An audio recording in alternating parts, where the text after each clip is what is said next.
سب دیکھنے اور سننے والوں کی خدمت میں محبت بھرا سلام۔ ناظرین، پاکستان کے موجودہ حالات، یا آپ کہہ سکتے ہیں کہ 50 سال سے زیادہ عرصہ ہو گیا، ٹھیک ہونے کا نام نہیں لے رہے، اور آئے دن جو بھی نئی صبح ہوتی ہے اس میں یہ امید لگائی جاتی ہے کہ ہو سکتا ہے کہ پاکستان کسی وقت بھی بہتری کی طرف جا سکے۔ عام باتوں میں یہ جو اخباریں ہیں، میڈیا ہے، اس کے ذریعے یہ تو بتاتے رہتے ہیں کہ پاکستان ترقی کر رہا ہے، لیکن حقیقت میں پاکستان کے بہت ہی خوفناک حالات، اتنے خوفناک حالات ہیں کہ آپ اس کا تصور بھی نہیں کر سکتے۔ عمران خان کا دور رہا ہو، مشرف کا رہا ہو، ضیاء الحق کا ہو، بھٹو کا ہو، موجودہ ہو، نواز شریف کا دور ہو، مگر مذہبی نفرت میں دن بدن اضافہ ہوتا گیا، کمی نہیں آئی۔ 74 کے بعد اتنے حالات خراب کر دیے گئے کہ لوگوں کو مذہب سے دور کر دیا گیا، لیکن لوگوں کو مذہب کے لیے استعمال کرنا شروع کر دیا۔ اور آپ کو یہ میں بتا دیتا ہوں کہ کسی کو یہ بنیادی چیز کی سمجھ نہیں آ رہی کہ پاکستان کے حالات ٹھیک کیوں نہیں ہو رہے۔ لوگ سمجھ رہے ہیں کہ شاید پاکستان جو ہے اسی مقصد کے لیے بنا تھا۔ پاکستان میں جو لوگ رہتے ہیں ان کو اتنا بھی پتہ نہیں کہ کتنی قربانیوں کے بعد یہ ملک حاصل کیا گیا تھا، اور کن لوگوں کے نام تھے اس وقت جو بھی پاکستان کے لیے جدوجہد کر رہے تھے۔ سر ظفر اللہ خان جو تھے وہ قائد اعظم کے قریبی ساتھیوں میں سے تھے۔ یہ باتیں میں آپ کو اس لیے بتا رہا ہوں کہ نہ تو اس وقت قائد اعظم نے کبھی اس طرح توجہ دی، اور ان کے بقول یہی تھا کہ یہ ملک سب کے لیے برابر ہے، سب کے جو حقوق ہے وہ برابر میں ہے۔ لیکن بعد میں علماء کی جب دکانداری نہیں چلی، جب ان کا کاروبار نہیں چلا، تو انہوں نے پھر ایک مذہبی نفرت کا رنگ دیا، اور اسی مذہبی نفرت کی وجہ سے آج کی نئی نسل جو ہے وہ مذہب سے کافی دور جا چکی ہے، اور واپس آنے کا دور دور تک کوئی امکان نہیں۔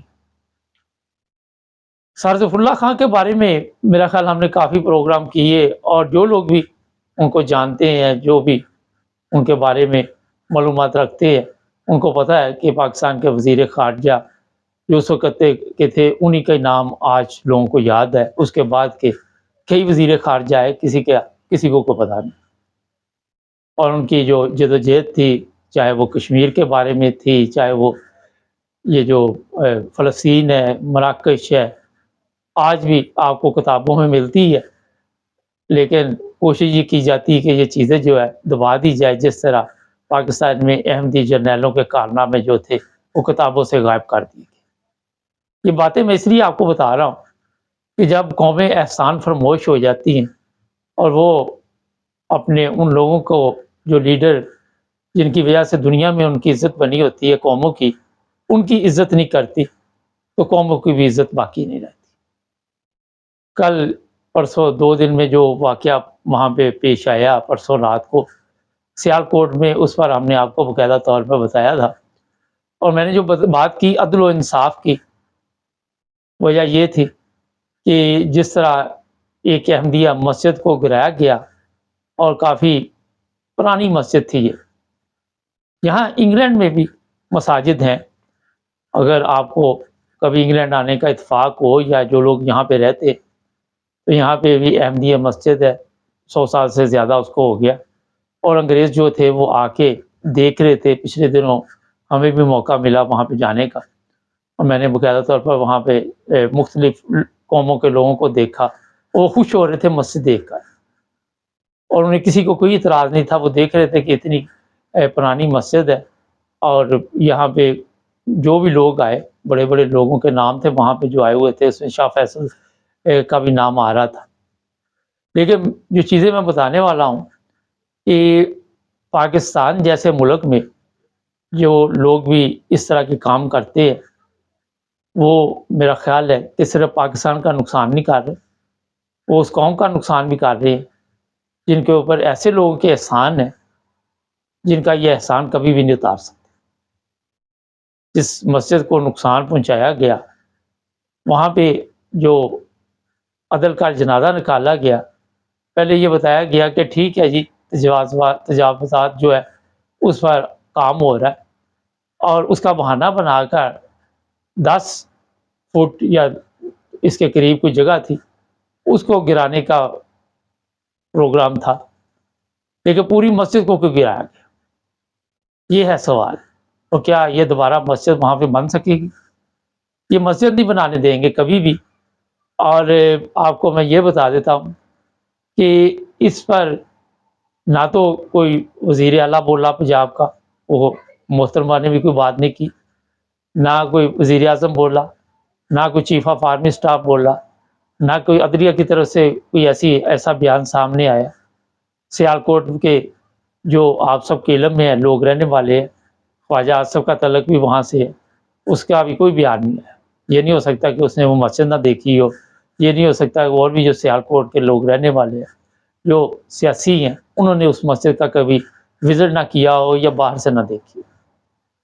لیکن ان کی خاموشی یہ بتا رہی ہے کہ یہ بھی اسی گناہ میں مکمل برابر کے شریک ہے۔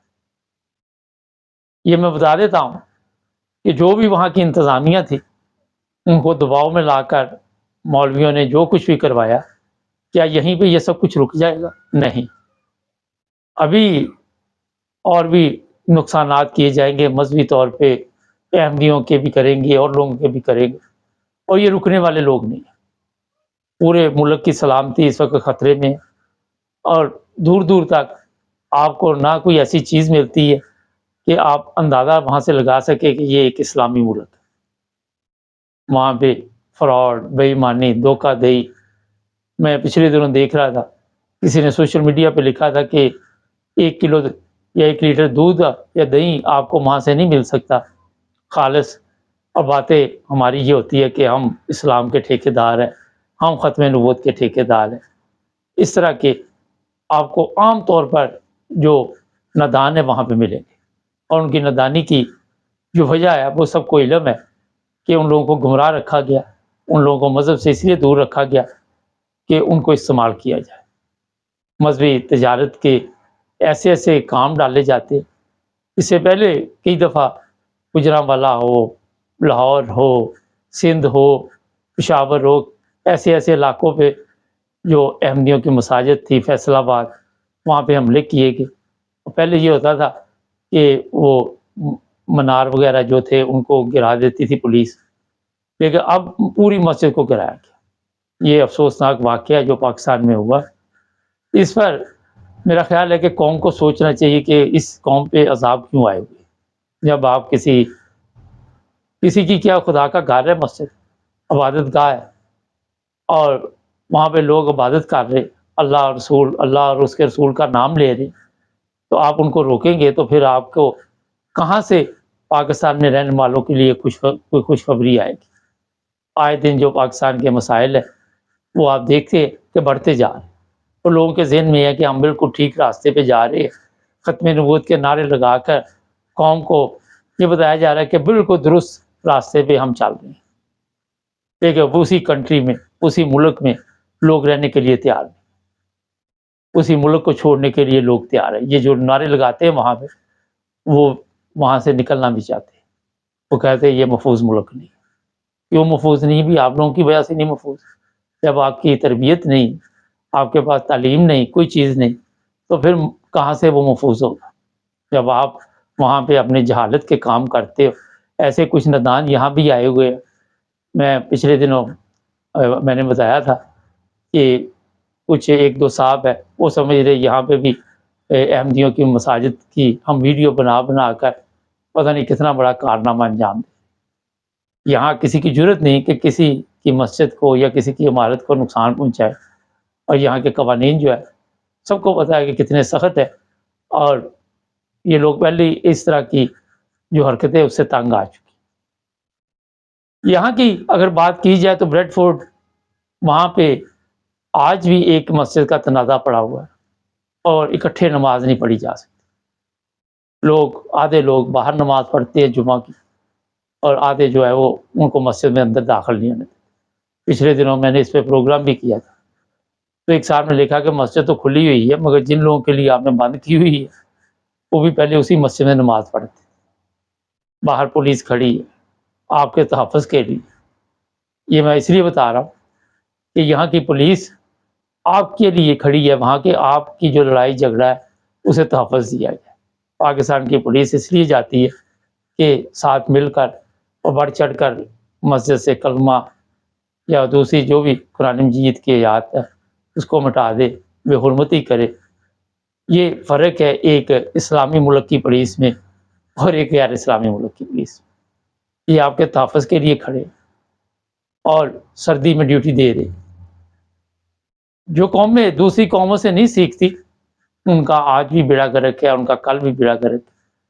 آج بھی آپ دیکھ رہے کس طرح ہمارے لوگ جو ہے کبھی مراکش کے سمندر میں قتل کیے جاتے ہیں، کبھی تفتان کے بارڈر پہ قتل کیے جاتے ہیں، کبھی راستے میں اغوا کیے جاتے ہیں. یہاں سے اندازہ لگا لیں کہ جو قوم پاکستان میں رہ رہی ہے وہ بھی عذاب میں مبتلا ہے. میں کل دیکھ رہا تھا 80 لاکھ روپے دے کے وہ صاحب باہر آئے، مطلب 2 بھائی تھے، دونوں کو قتل کر دیا گیا. پیچھے وہ کہہ رہی تھی خاتون کہ میں نے چوڑیاں بیچی، میں نے زمین بیچی، میں نے یہ بیچا، میں نے وہ بیچا.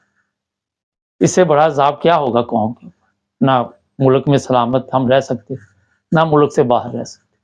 جس اسلام کے لیے یہ ملک لیا تھا وہاں دور دور تک اسلام کا نام و نشان نہیں. وہاں پہ آپ کو صرف لکھا ہوا کاغذوں میں ملے گا اسلامی جمہوریہ پاکستان، باقی آپ کو کوئی چیز نہیں ملے گی. جس طرح آپ کے ادارے وہاں پہ بتایا جاتا ہے یہ پاسپورٹ آفس ہے، یہ شناختی کارڈ کا، یہ فلانا یہ فلانا، لیکن بغیر رشوت کے وہاں پہ آپ کام نہیں کروا سکتے. عمران خان ہے، اس کو اگر سزا دی گئی ہے اس پر مٹھائیاں تقسیم کی جا رہی، اس پر جشن منائے جا رہے. یہ حالت ہو چکی اس قوم کی. جس یونیورسٹی کی کل مریم بات کر رہی تھی، اگر غور کیا جائے تو 14,000 اسکول ہوں گے پاکستان میں، ان کو تو آج تک ٹھیک نہیں کر سکتے. القادر یونیورسٹی ٹھیک کیسے ہوگی؟ اور یہ چاہتے بھی نہیں کہ لوگوں کو علم حاصل ہو، لوگوں کے لیے کوئی تعلیم کا ایسا بندوبست کیا جائے کہ ان میں شعور آ جائے. جب تک یہ قوم جاہل رہے گی اس وقت تک ان لوگوں کی پکنک چلتی رہے گی. اس قوم کو ہم نے ہوش نہیں آنے دیں. نہ کسی مولوی کے کہنے پہ یہ قوم ٹھیک ہونے والی ہے، کیونکہ یہ مولویوں کے کہنے پہ خراب ہوئی ہے. نہ کسی سیاستدان نے اس کو ٹھیک کرنا. اس قوم کا بیڑا گرک جو ہو چکا ہے، مزید میرا خیال ہے اور بھی عذاب ابھی باقی. جس ملک میں لوگوں کو عبادت سے روکا جائے، اللہ کا نام لینے سے روکا جائے، کلمہ طیبہ پڑھنے سے روکا جائے، اگر کوئی آپ پہ سلامتی بھیجتا تو آپ اس پہ کیس ڈال دیتے، تو کہاں سے آپ کے اوپر سلامتی آئے؟ آج عرصہ گزر گیا ان ممالک میں زندگی گزارتے، کبھی کسی نے ہمیں نہ مذہب کے بارے میں پوچھا، نہ کسی نے روکا، نہ کسی نے ٹوکا. ہم اپنی زندگی یہاں کے قوانین کے مطابق گزارتے ہیں اور مذہب ہمارا جو ذاتی مسئلہ ہے اس کے مطابق زندگی گزارتے ہیں. یہ چیز اس لیے میں بتا رہا ہوں کہ اس ملک کا اللہ ہی حافظ ہے. اگر کسی کے ذہن میں ہو کہ آپ کھوکھلے نعرے لگا کر، کھوکھلی باتیں کر کے اس ملک کو بچا سکتے ہیں تو بچا کے دیکھ لیں. جب تک آپ کلمہ طیبہ کی عزت نہیں کریں گے، جب تک آپ عبادت گاہوں کی، مساجد کی عزت نہیں کریں گے، اس وقت تک آپ جس راستے پہ چل رہے ہیں وہ صرف تباہی کا راستہ ہے. ابھی ہمارے پاس اطلاع ہے اور بھی نقصانات کیے جائیں گے، دیکھتے ہیں. آپ کو اپڈیٹ دیتے رہیں گے. ہمارے چینل کو سبسکرائب کریں، جڑے رہیں ہمارے ساتھ.